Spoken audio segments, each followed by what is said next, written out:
Hello everyone, welcome. I'm Tohid. The long-awaited three-day UN high-level conference on the two-state solution has finally convened, mandated by General Assembly resolutions and co-organized by France and Saudi Arabia. But in my view, the stakes have never been higher and the uncertainty is deeper.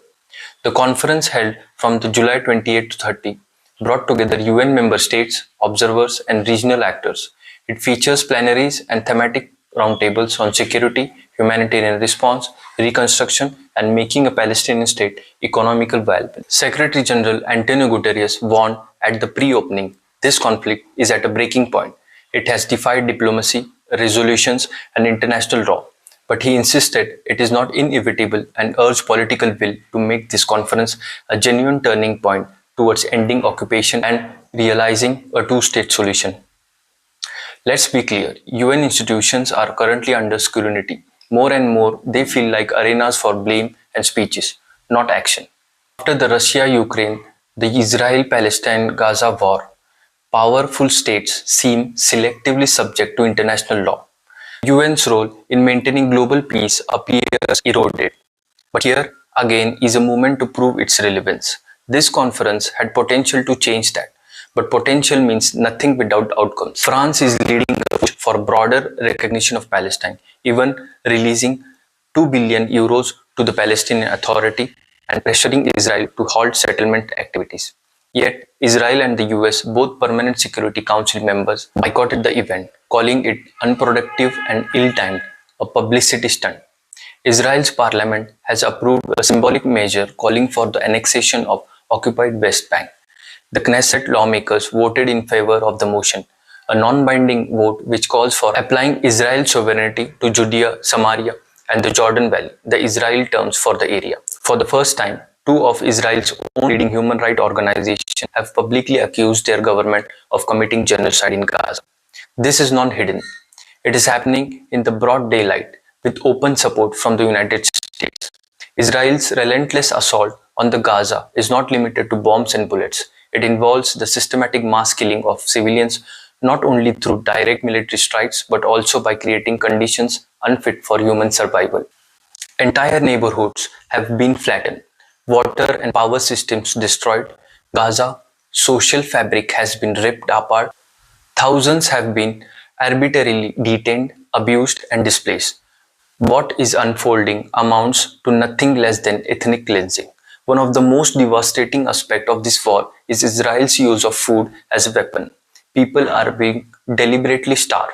Over a quarter of Gaza's population are now experiencing famine-like conditions. The remaining population faces emergency hunger.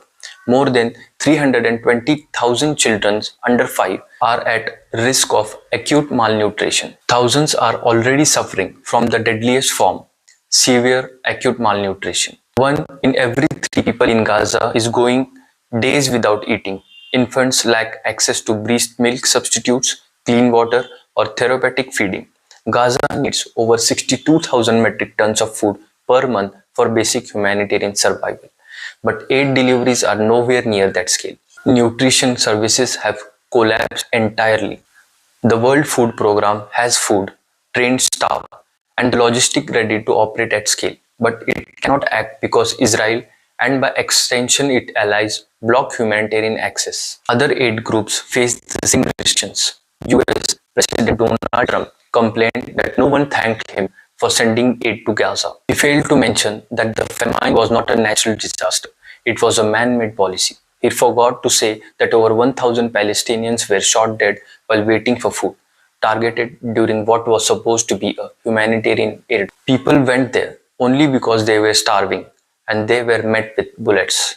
This is not just a humanitarian failure, it's a moral collapse and the world still watches in shame. Palestine is officially recognized by roughly 147 UN member states, around 75, yet many key Western powers including France and UK withheld formal recognition until recently. France now intends to recognize Palestine in the September and the UK is following conditional recognition unless Israel changes course on Gaza and the West Bank.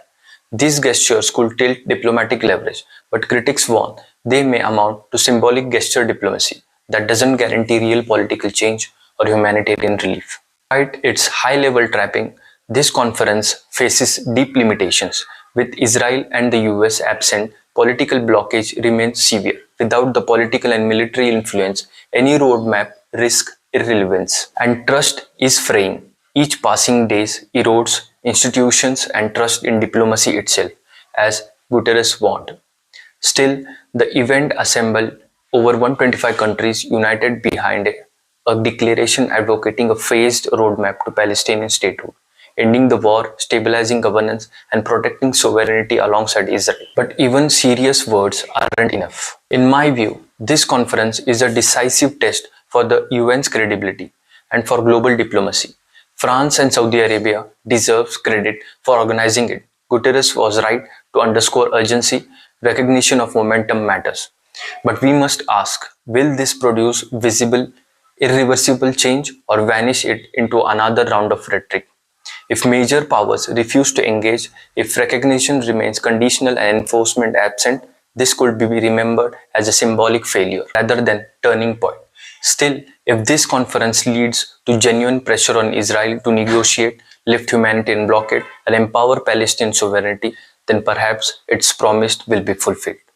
Thank you for watching.